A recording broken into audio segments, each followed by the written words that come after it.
उज्जैन आलोट संसदीय क्षेत्र के पूर्व सांसद प्रेमचंद गुड्डू कई दिनों के बाद उज्जैन आए। इस दौरान उन्होंने संत नगर स्थित अपने कार्यालय में मीडिया के साथ बातचीत करते हुए मध्य प्रदेश के पूर्व मुख्यमंत्री कमलनाथ पर जमकर हमला बोलते हुए कहा कि उनकी वजह से कांग्रेस पार्टी को बहुत बड़ा नुकसान हुआ है, नहीं तो आज प्रदेश में कांग्रेस की सरकार होती। वहीं ज्योतिरादित्य सिंधिया ने भी कमलनाथ की वजह से पार्टी छोड़ी। श्री गुड्डू यह नहीं रुके और कहा कि कमलनाथ नेता नहीं है, वह एक व्यापारी है। उनकी वजह से विद्युत मंडल आज तक घाटे से नहीं उबर सका है। गुड्डू ने कहा कि कमलनाथ भाजपा में जाना चाहते थे, लेकिन भाजपा ने उन्हें लेने से मना कर दिया।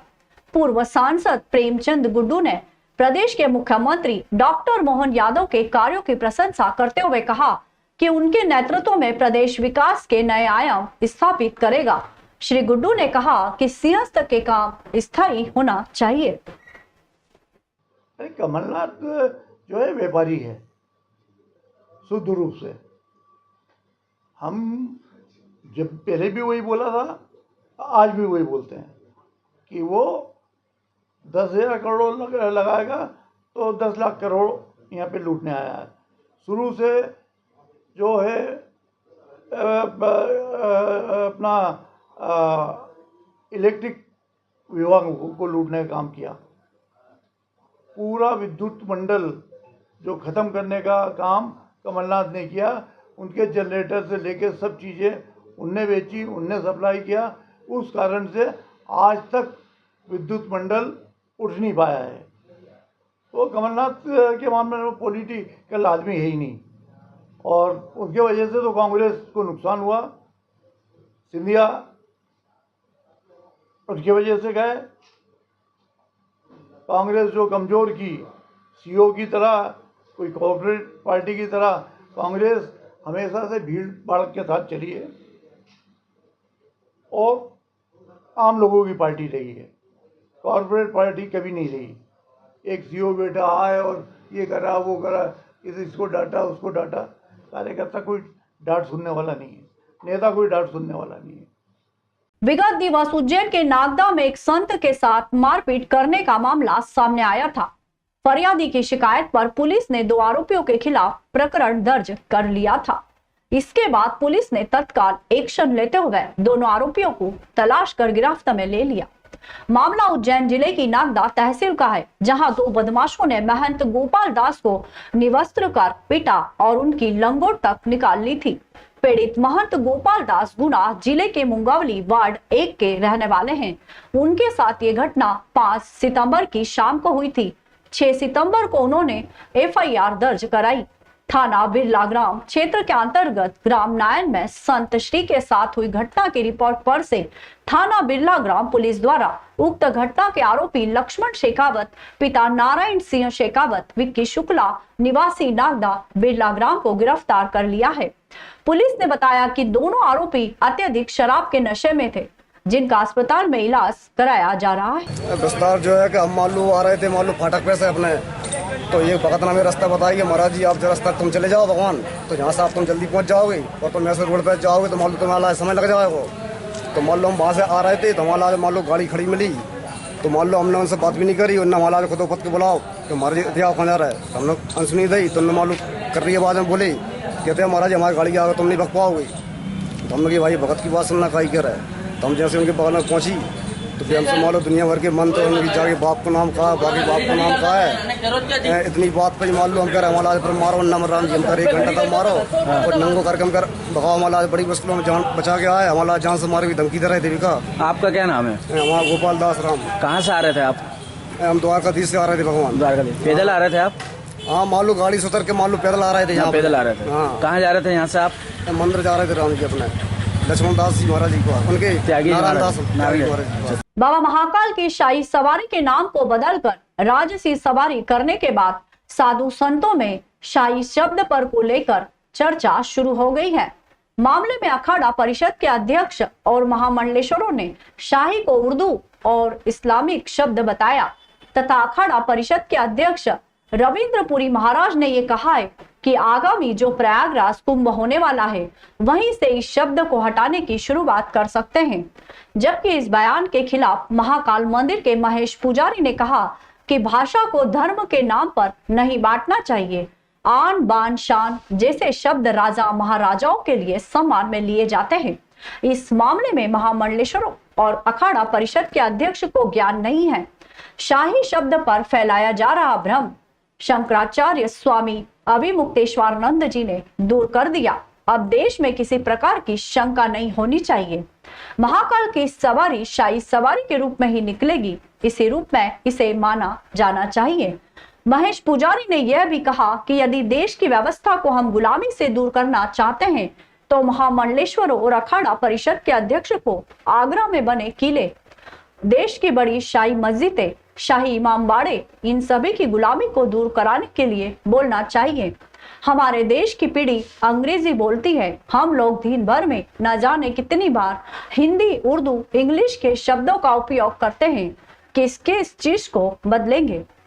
महाकालेश्वर भगवान की सवारी कई वर्षों से निकलती आई है।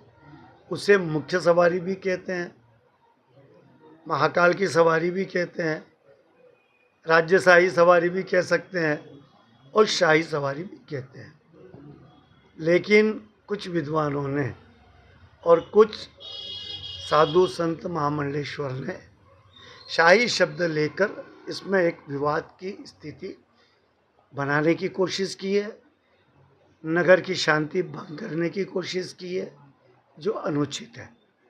हम ये मानते हैं शब्दों की यदि बात है तो और जो संत ही इसकी जो मांग कर रहे हैं और जो वो संत कह रहे हैं कि ये शाही गुलामी का प्रतीक है, तो ये क्या गूंगे बहरे हो गए थे जो बरसों से शाही स्नान कर रहे हैं और एक जगह नहीं, देश के 4 स्थानों पे शाही स्नान के नाम से स्नान किए जाते हैं।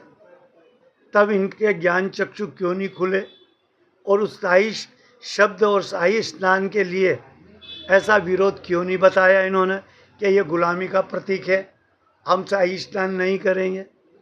एक और बात, सामंतवादी, तो पेशवाई जो निकलती है, जो संतों की यात्रा निकलती है, उसे पेशवाई की जाती है, तो ये भी तो सामंतवादी शब्द है। तो ये भी क्या आज तक इनके दिमाग में इस बात को क्यों नहीं आया कि ये भी हम बदलें? महाकाल की सवारी ही क्यों, या महाकाल की शाही सवारी पे ही प्रश्न क्यों? इस पे भी करना था, लेकिन नहीं, और ना हुआ आज तक। एक और बात, छावनी, तो छावनी शब्द भी अंग्रेजी है, क्योंकि अंग्रेज के गुलाम थे हम, और अंग्रेज जब यहाँ आए तो उन्हें हमके गुलाम बना, तो वो छावनियाँ पटकते थे फौज की, तो ये भी गुलामी का प्रतीक है। तो क्या ये संत लोग अब अपने समाज के अंदर जो कुरीति फंसी हुई है, गुलामी शब्द जो है, क्या ये सब शब्द हटाएंगे? एक बात। दूसरी बात ये है कि देश में इस प्रकार का कोई विवाद नहीं होना चाहिए। महिलाओं व युवतियों ने शुद्ध स्नान कर सप्तऋषियों का पूजन किया। इस दौरान मंदिर में कथा सुनकर मोरधन से बना भोजन ग्रहण किया। सुबह से ही महाकाल मंदिर परिसर और गयाकोटा स्थित सप्तऋषि मंदिर में पूजन का दौर चलता रहा। भाद्रपद मास के शुक्ल पक्ष की पंचमी तिथि पर महिला व युवतियों ने सप्तऋषि का पूजन किया।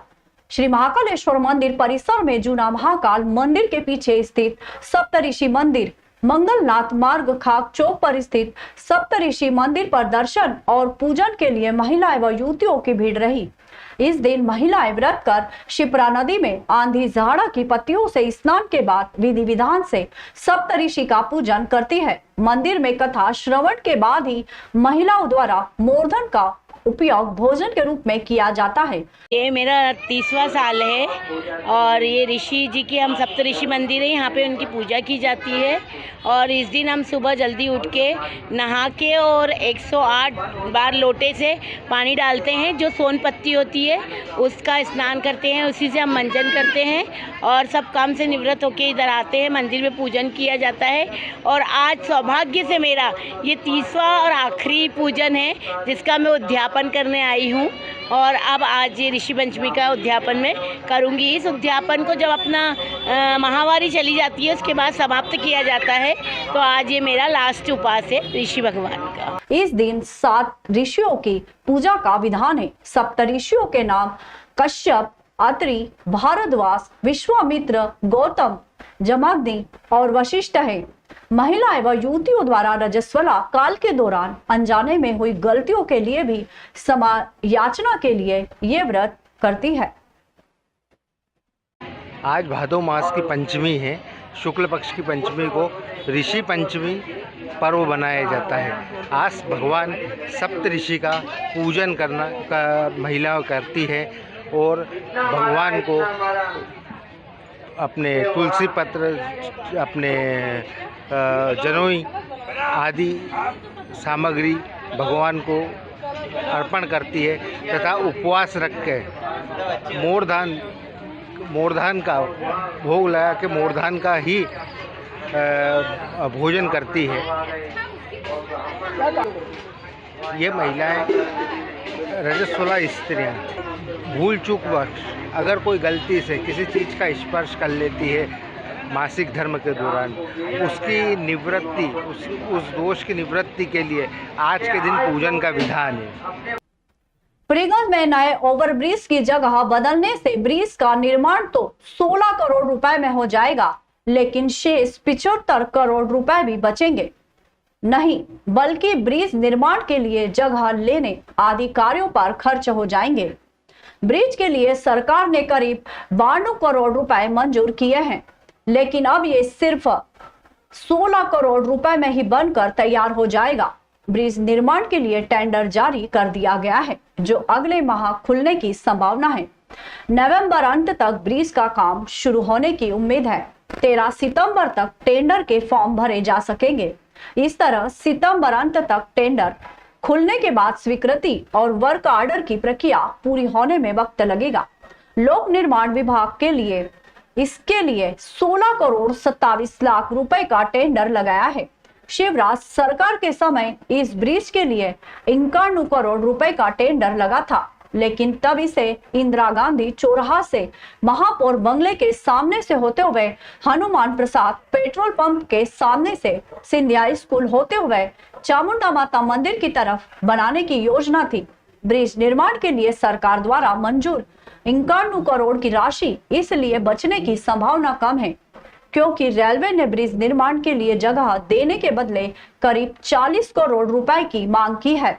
इसके अलावा रेलवे का पावर हाउस जंक्शन भी इस ब्रिज की राह में आ रहा है। इस कारण रेलवे को इसे भी शिफ्ट करने पर मोटा खर्चा उठाना पड़ेगा। रेलवे अपने हिस्से में ब्रिज निर्माण करेगा और पावर हाउस शिफ्टिंग भी करेगा। इसके लिए रेलवे ने पहले एस्टीमेट दे दिया था, लेकिन ब्रिज की चौड़ाई अधिक बढ़ाने के कारण रेलवे से नया एस्टीमेट मांगा गया है।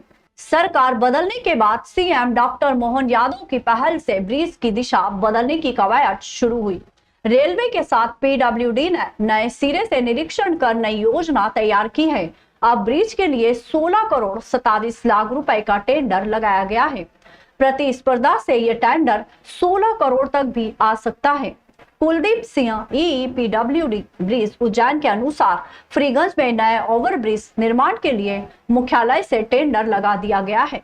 टेंडर खुलने के बाद अन्य औपचारिकताएं पूरी होने पर जल्द ही निर्माण कार्य शुरू कराया जाएगा। चिकित्सालय में मौसम परिवर्तन के कारण बढ़ते हुए बुखार एवं संक्रमण को देखते हुए महापौर मुकेश टटवाल ने अवलोकन किया एवं जिला चिकित्सालय के प्रभारी डॉक्टर जितेंद्र शर्मा से डेंगू के लार्वा संबंधी जानकारी एवं मरीजों में डेंगू के उपचार की व्यवस्था के बारे में जानकारी लेकर मरीजों से चर्चा कर स्वास्थ्य संबंधी जानकारी ली।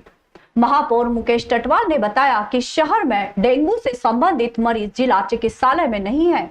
आपने सभी शहर वासियों से निवेदन किया है कि घर एवं घर के बाहर पानी में जमाव के कारण डेंगू का लार्वा पैदा होता है। डेंगू का मच्छर सुबह के समय संक्रमित करता है। घर एवं घर के बाहर स्वच्छता का ध्यान रखें, पूर्ण वस्त्र धारण करें। नगर निगम एवं स्वास्थ्य विभाग प्रभारी को फॉगिंग की व्यवस्था करने के निर्देश प्रदान किए हैं। नहीं, हमारे उज्जैन में अभी डेंगू के कोई मरीज हमारे यहाँ आए नहीं हैं, लेकिन बुखार के मरीज काफ़ी मात्रा में हैं और इसी के लिए हमारे जिला चिकित्सालय में संपूर्ण व्यवस्था की गई है और डेंगू की जांच भी यहाँ पर की जा रही है। मेरा शहरवासियों से अनुरोध है कि इस बदलते मौसम में स्वच्छता का ध्यान रखें। हमारे घर के आसपास, हमारे घर के अंदर किसी भी प्रकार का पानी भरा हुआ ना रखें। साथ ही एक और अनुरोध है कि जो डेंगू का जो मच्छर होता है वो सवेरे ज़्यादा काटता है, तो सवेरे हम पूरे वस्त्र पहन करके रहें। हम छोटे वस्त्र ना पहने, हम चड्डा और मुंडला ना पहने, ताकि हम मच्छरों से काटने से बचाव हो सके और स्वच्छता का पूरा ध्यान रखें। बाकी अभी डेंगू का और वायरल का दौर चल रहा है, तो स्वच्छता का विशेष ध्यान रखें। अपने घर के अंदर जमा पानी को न होने दें। जैसे जनरली देखने में आता है कि छत के ऊपर हम कुछ टॉय वगैरह या कुछ टायर वगैरह ऐसी चीज़ें पड़ी रहती है, वहाँ पर मच्छर के लार्वा पनपने की संभावना होती है। या घरों के अंदर जो कूलर है जो भी अनुपयोगी है उसको भी हमने कहीं बाहर रख दिया हो तो उसके अंदर जो पानी का डिपोजिशन होता है उससे भी मच्छर पनपने की संभावना होती है। और सुबह के टाइम पे यदि हम घर पर हैं और वहाँ पर जैसे छोटे बच्चे हों या बुजुर्ग हों जो हाफ पेंट में ही रहते हैं, तो मच्छर काटता है, तो डेंगू का मच्छर सुबह के टाइम पे ही जनरली काटता है। तो थोड़ा सा और विशेष ध्यान रखा जाए। सुबह जो है नहाने के बाद थोड़ा सा ऑयलिंग वगैरह कर लें, थोड़ा तेल वगैरह लगा लें स्किन वगैरह पे, तो उससे भी काफ़ी हद तक प्रिकॉशन हो सकता है। बाकी हमारे नगर निगम की तरफ से और हमारे स्वास्थ्य विभाग की तरफ से भी कुछ प्रिकॉशन की एक लिस्ट प्रोवाइड होगी। और अभी तो हमारा उज्जैन जो है अभी खतरे से बाहर है, क्योंकि डेंगू के लिए हमने अलग से व्यवस्था कर भी रखी है और अभी इतने कोई क्रिटिकल केसेस भी नहीं है हमारे पास में। उज्जैन नगर पालिका निगम द्वारा सफाई अपनाओ बीमारी भगाओ अभियान के अंतर्गत पोस्ट मानसून गतिविधियों के क्रम में स्वच्छ वायु दिवस के अवसर पर्यावरण संरक्षण एवं स्वच्छ ईंधन के उपयोग को बढ़ावा देने के उद्देश्य से सीएनजी एवं इलेक्ट्रिक वाहनों की रैली का आयोजन किया गया। वाहन रैली को ग्रांड होटल से महापौर मुकेश टटवाल, निगम आयुक्त आशीष पाठक द्वारा हरी झंडी दिखाकर रवाना किया गया। वाहन रैली का रूट टावर चौराहा से 3 बत्ती चौराहा, 2 तालाब, नानाखेड़ा चौराहा होते हुए महामृत्युंजय द्वार पर समाप्त हुई। इस रैली का उद्देश्य शहर में स्वच्छ ऊर्जा के उपयोग को बढ़ावा देना और वायु गुणवत्ता को सुधारने के प्रति नागरिकों को जागरूक करना है। नगर पालिका निगम उज्जैन सभी नागरिकों से अपील करता है कि इस मुहिम का हिस्सा बने और पर्यावरण संरक्षण में अपना सहयोग दे। इस दौरान अपर आयुक्त पवन कुमार सिंह, सहायक आयुक्त पूजा गोयल, स्वच्छ भारत अभियान की कंसल्टेंट गरिमा गोस्वामी उपस्थित रहे। जो सितंबर है उसको पूरे देश में स्वच्छ वायु दिवस के तौर पर मनाया जाता है, एक सिटीजन्स को सेंसिटाइज करने का, क्योंकि जो स्वच्छ वायु है वो मानव जीवन की सबसे बड़ी आवश्यकता है। और जिस हिसाब से आजकल वाहन प्रदूषण और बाकी सारा प्रदूषण बढ़ रहा है, ये बड़ा चैलेंज है कि हम अपने विकास को निरंतर रखते हुए जो वायु के जो मानक हैं, जो जीवन के लिए आवश्यक है, उनको मेंटेन रखें। उसी के लिए सेंसिटाइज करने के लिए आज इस दिवस को मनाया जाता है। इसमें आज नगर निगम की ओर से भी वृक्षारोपण का जिम्मे कार्यक्रम किया गया। साथ ही साथ कैसे हम जो वाहन और बाकी सारी चीज़ें जो यूज़ कर रहे हैं उनसे कम कार्बन इमिशन हो, उसकी जागरूकता के लिए एक आज ई व्हीकल की एक रैली भी निकाली गई है। और मेरा सभी नागरिकों से भी अनुरोध है कि चूँकि वायु, पानी और मनुष्य की सबसे बड़ी आवश्यकता है, अतः हम कोशिश करें कि हमारा जो वातावरण है वो शुद्ध रहे और हम जितना कम अपनी आवश्यकताओं को सीमित करते हुए जितनी कम कार्बन इमिशन के साथ प्रगति के रास्ते पर चल सके, वो ज़्यादा बेहतर विकल्प होगा मानव जीवन। आज विश्व स्वच्छ वायु दिवस के अवसर पर नगर पालिका निगम द्वारा एक जन जागरण के लिए एक वाहन रैली निकाली गई है। इस रैली में हमने जो वाहनों का प्रदर्शन किया है वो सारे वाहन हमारे सीएनजी से या इलेक्ट्रिक के द्वारा चलाए जाते हैं, जिससे कि हमारा जो प्रदूषण है वो बिल्कुल भी नहीं होता है। और आज नगर निगम की रैली भी इसी उद्देश्य से निकाली गई है कि हमारे उज्जैन के शहरवासियों को प्रेरित कर सके कि आप सब भी सीएनजी और इलेक्ट्रिक वाहनों का अधिक से अधिक उपयोग करें, जिससे हमारा वायु प्रदूषण रुक सके। गणेश चतुर्थी पर्व के साथ ही देश भर में 10 दिवसीय गणेश उत्सव की शुरुआत हो चुकी है। गणेश चतुर्थी पर्व पर उज्जैन में भी घरों में सहित पांडालों में गणेश प्रतिमा विराजित की गई। इसी क्रम में सिंधी कॉलोनी में किशोर मुलानी मित्र मंडली द्वारा 24वां गणेश उत्सव हर्षोल्लास से मनाया जा रहा है। संस्था प्रमुख किशोर मुलानी ने बताया कि सिंधी कॉलोनी निवासियों ने इस वर्ष भी उज्जैन के राजा श्री गणेश की अगवानी बैंड बाजे ढोल ताशे के साथ की है। भगवान श्री गणेश को विराजित करने से पहले टावर चौक से एक चल समारोह निकाला गया, जिसमें भूत पिशाच का दल विभिन्न रूपों में शामिल हुआ। साथ ही डांस पार्टी भी शामिल हुई। रास्ते भर डांस की शानदार प्रस्तुति कलाकार द्वारा दी गई। किशोर मुलानी ने बताया कि सिंधी कॉलोनी में 23 वर्षों से सिंधी समाज द्वारा गणेश उत्सव मनाया जा रहा है। इस वर्ष भी बप्पा को गाजे बाजे और आतिशबाजी करते हुए बप्पा को पंडाल तक लाए और विधि विधान से पूजन करके बप्पा को विराजित किया। 10 दिनों सांस्कृतिक कार्यक्रम होंगे और अंतिम दिन महाभोग लगाकर महाआरती की जाएगी। इसके पश्चात भंडारे का आयोजन होगा।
गणपति बप्पा सिंधी कॉलोनी के राजा गणेश जी का आज आगमन हुआ है। हर साल की तरह इस साल भी गणपति बप्पा जी को बड़े ही धूमधाम से आज टावर से विशाल चल समारोह निकला और जो कि सिंधी कॉलोनी में आके यहाँ समाप्त हुआ और सभी पूरे ग्रुप द्वारा हर साल की तरह भव्य रूप से बप्पा का आगमन होता है और करीब पिछले 23 सालों से ये प्रोग्राम सिंधी कॉलोनी में होता है और सिंधी कॉलोनी के राजा गणेश जी का सभी पे आशीर्वाद बना रहता है और बड़ी धूमधाम से सभी अभी 10 दिवसीय प्रोग्राम होएगा और 10 दिवसीय सभी धूमधाम से सभी आनंद लेंगे। लाल 10 दिन तक गणपति गजानन स्वामी हमारे सिंधी कॉलोनी में आते बड़े धूमधाम से इसकी सेवा पूजा आरती सब करते हैं और पूरी कॉलोनी वाले नेम से सुबह शाम दोनों आरती करते और बड़ी लगन से पूरे लोगों सब मिलके करते और अच्छे सांस्कृतिक प्रोग्राम भी होते हैं, डांस भी होता है, बच्चों का भी कार्यक्रम होते हैं और पूरे मतलब हर साल बड़ी धूमधाम से हम आते हैं यहाँ पे और गजानन महाराज की जय जयकार मनाते हैं, जयकारा मनाते हैं और नियम से आरती पूजा करते हैं दोनों टाइम। घर घर विराजे गजानन गणपति बप्पा। गली मोहल्ले में बड़ी बड़ी गजानन गणपति बप्पा की भव्य प्रतिमा स्थापित की गई। लगातार 11वें वर्ष में भी बड़े उत्साह के साथ गजानन गणपति का स्वागत सत्कार के साथ गजानन गणपति बप्पा का स्वागत सत्कार करते हुए बम फटाकों के साथ प्रतिमा स्थापित की गई। गजानन गणपति पूरे प्रभु श्री राम परिवार सहित विराजमान है। गजानन गणपति बप्पा की अद्भुत प्रतिमा गजानन गणपति के साथ प्रभु श्री राम, माता सीता, भाई लक्ष्मण, वीर हनुमान के भी अद्भुत दर्शनों का लाभ भक्तों को मिल रहा है। जैसे ही प्रतिमा स्थापित की गई, ढोल नगाड़ों के साथ बम फटाके प्रतिमा के आगे आगे नाचते गाते दिखाई दिए। गजानन गणपति की जय करो की बोल सुनाई स्थापित करने के बाद गजानन गणपति की भव्य आरती की गई। अद्भुत प्रतिमा को देख सभी भक्त गण अपने अपने मोबाइल में प्रतिमा को कैद करते हुए नजर आए। गजानन गणपति की प्रतिमा देख सभी भक्तगण झोलियां फैलाकर आशीर्वाद ले रहे थे। 10 दिवसीय हर दिन भव्य आयोजन यहाँ पर किए जाएंगे। इस प्रतिमा को स्थापित करने के लिए कई महीनों से अमित कृष्णानी मित्र मंडली साथियों के साथ मिलकर हर्षोल्लास के साथ गणपति बप्पा का उत्सव 11 दिनों तक बड़े धूमधाम से मनाते आ रहे हैं। हर दिन अलग अलग रंगारंग सांस्कृतिक आयोजन भी किए जाते हैं।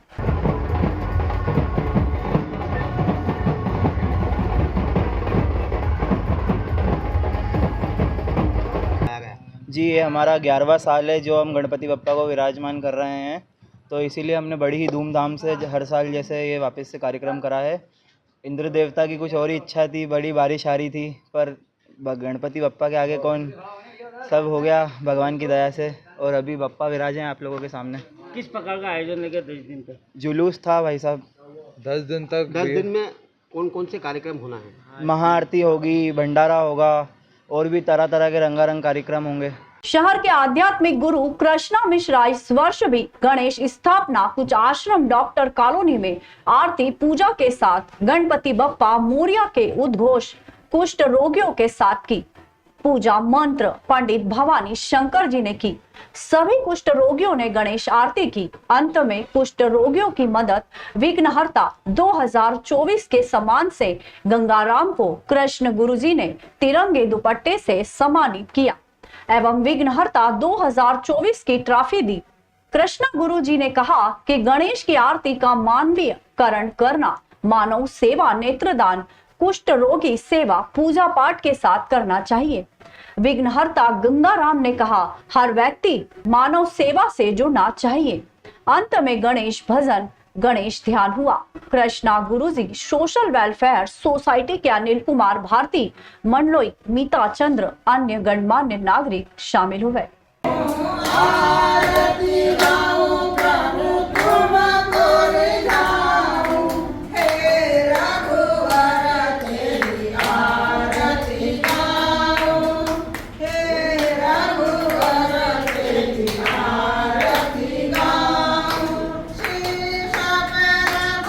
मुझे तो ऐसा लग रहा है कि 78 साल की उम्र है, बाकी मेरे को ऐसा लगे 12 साल का हूँ मैं आज। इससे मेरी मतलब ये आत्मा की जो ये रहती ना क्षमता वो बढ़ गई है और अच्छा लग रहा है कि सभी ऐसे कार्य करें, सब एक दूसरे को साथ दे। आते समय जाते समय किसी को सुख दुख पूछते रहो तो उसी में जीवन है। नहीं तो खाना पीना तो सभी करते हैं, जानवर भी खाते, आदमी भी खाते। तो आज मुझे बहुत अच्छा लगा और ऐसे मेरे जैसे आप सभी लोग करते रहेंगे कि हमको भी ऐसा अवार्ड मिलना चाहिए, ये समझ के अपना काम करते रहे निस्वार्थ से। आज से गणपति के 10 दिन से उत्सव चालू हुए हैं शहर में। सभी लोगों को मेरी तरफ से शुभकामनाएं। इस वर्ष की हर वर्ष की तरह हम हमारी गणेश स्थापना कुष्ठ आश्रम ये डॉक्टर कॉलोनी में जो है वहाँ से शुरू करते हैं। और इस साल हमने नया ये करा है कि शहर के 10 विघ्नहर्ता, गणेश जी हमेशा विघ्न हरते हैं, तो अलग अलग वर्ग के विघ्नहर्ताओं को हमने अवार्ड दिया है विघ्नहर्ता 2024 का। प्रथम आज गणेश की आरती गान के साथ अंधन को आँख देत, कोढ़न को काया, बांझन को गर्भ देत, निर्धन को माया, इसको मानव सेवा से भी जोड़कर हमने कुष्ठ सेवा सदन में आकर गंगाराम जी का स्वागत किया। गंगाराम जी को ट्रॉफी से नवाजा और इनके माध्यम से संदेश दिया कि गणेश जी कहीं नहीं है, गणेश जी आप में मौजूद है, आपकी सेवा भाव में मौजूद है। गणेश जी की बात स्वीकार करके उनकी आकृति से सीखकर अपने जीवन को ज्ञानमय बनाए, बुद्धिमय बनाए और सेवामय बनाए, तभी आपका जीवन सार्थक होगा।